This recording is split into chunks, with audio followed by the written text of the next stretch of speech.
He was diagnosed 9 months old with one microdeletion 1q41, q42.12. That's a little long. What does that mean? That means that he's missing some part of his chromosome 1, and this has caused him to have global developmental delays. He cannot walk. Oh, no. Uh-oh. Why are you upset, Joaquin? It has impacted his speech, his mobility.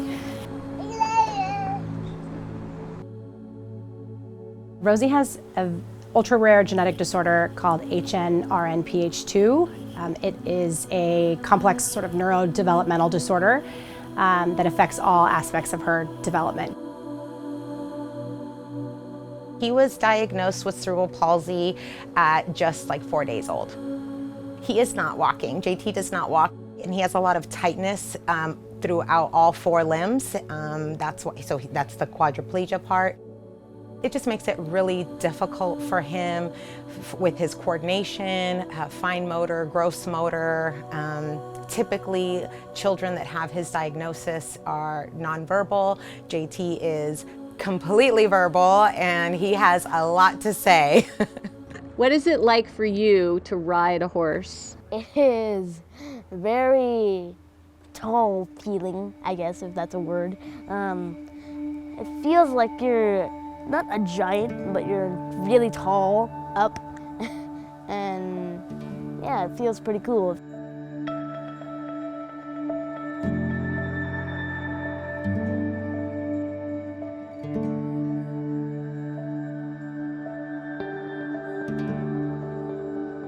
Feels refreshing, I guess. But yeah, it feels really cool.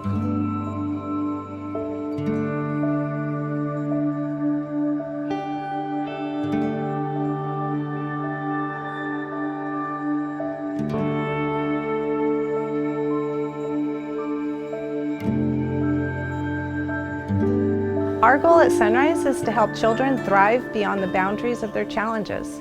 The kids that come to SonRise have a variety of special needs, from autism to CP, cancer, developmental delays, kids in the foster care system, or even kids just going through tough family situations. Each child has their own special challenges, and at SonRise, we tailor our programs to fit the needs of each individual child. Our programs include riding, which is with the In the Saddle program and the In the Saddle Junior program.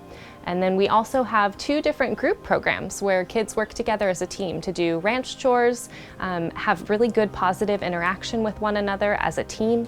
The connection between the child and the horse is so special because the horse is such a gentle soul, even though they're such a big animal, so much bigger than the child themselves. They feel connected, they feel a bonding, a friendship with that horse. Like, they're just like humans in a way. Like, sometimes they're excited. Yeah, they're just like people, but with different faces and 4 legs. Do you trust them? I trust them. He loves the horses, loves riding the horses. The trotting, absolutely his favorite part. He loves to trot around the arena. It's a very, very unique and different type of therapy. He does, occupational therapy. He also does physical therapy. He's done even aqua therapy, and all of those are great, but it's not the same. It's absolutely not the same at all. He usually doesn't look you in the eye. He's looking somewhere else. Sometimes we're not sure if he's understanding what we're saying.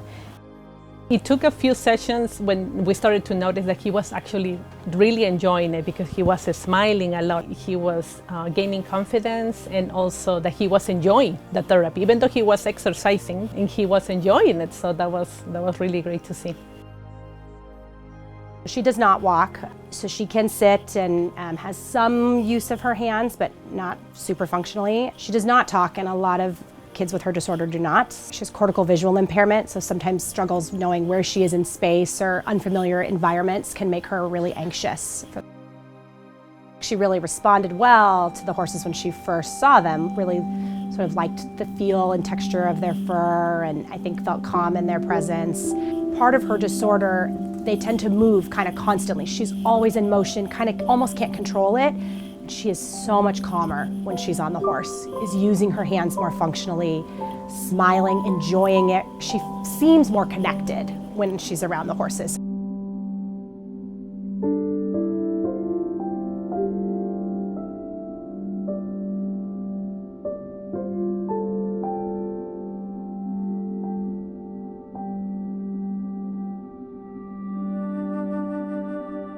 And then we also take the mini horses and the ponies off the ranch to visit children at local hospitals, hospice, and special education classes and schools, like the Lucille Mazzi School in Alamo. It's an amazing sensory experience. They get to touch the pony, they get to smell the pony, they get to feel the pony. They get to navigate their own senses with depth perception as they get closer and farther away from the pony. They get to put into practice some of their communication and some of their exercises that they've been doing. Can you tell Treasure stop? Go. Okay. We want to keep going. Okay. So when we go to Mazzi, children are also able to join us through Zoom. You could see the excitement in their faces and they could wave to us, and Treasure could put his nose into the camera. So what is fantastic is that they're able to use tablets to communicate, and they can press buttons to indicate what they are doing. And what is also amazing is they programmed a tablet for our pony Treasure. So Treasure could push the button with his nose and say, "Hi, my name is Treasure." My name is Treasure. You can put it here so Treasure initiates it. And the children could also press buttons to say, "Hi Treasure, nice to meet you." You want to say goodbye to Treasure? Bye Treasure, nice to meet you. Wish we could have been there in person. And it's just plain fun. You know, any child, teenager, young adult who doesn't love interacting with horses. It's just good for everybody. Another one of the locations that we go to is George Mark Children's House in San Leandro. And this is a pediatric palliative care center, which is a place where children and their families can go if their children are near the end of life.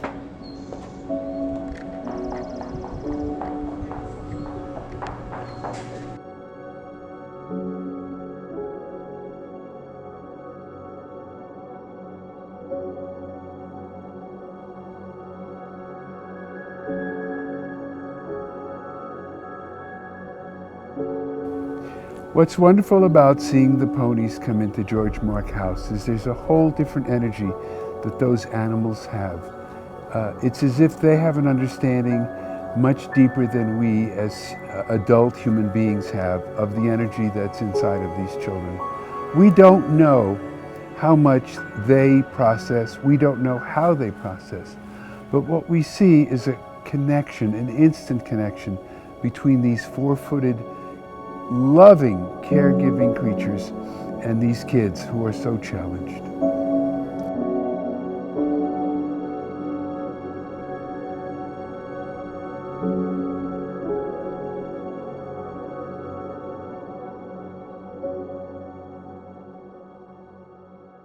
When I look into your eyes, it's like watching the night sky.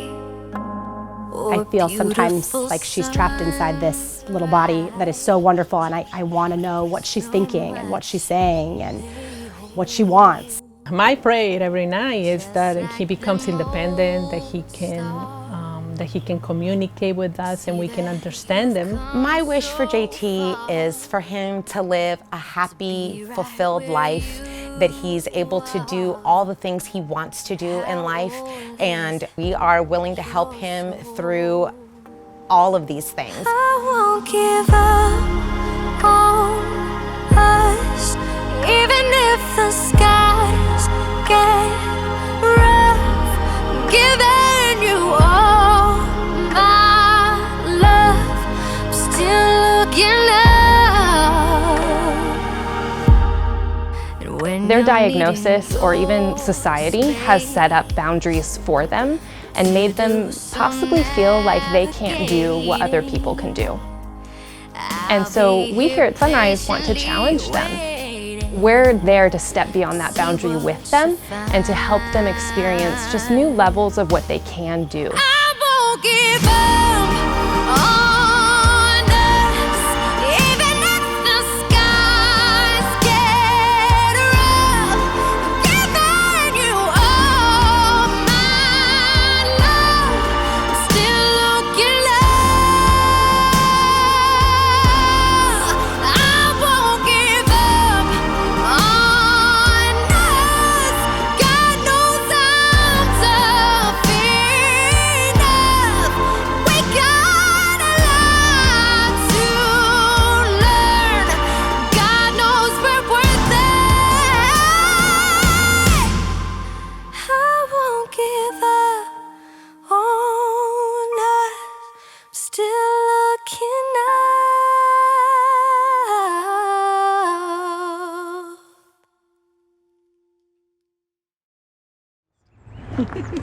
Did you tame the beast? Yeah. Okay. I tamed the beast.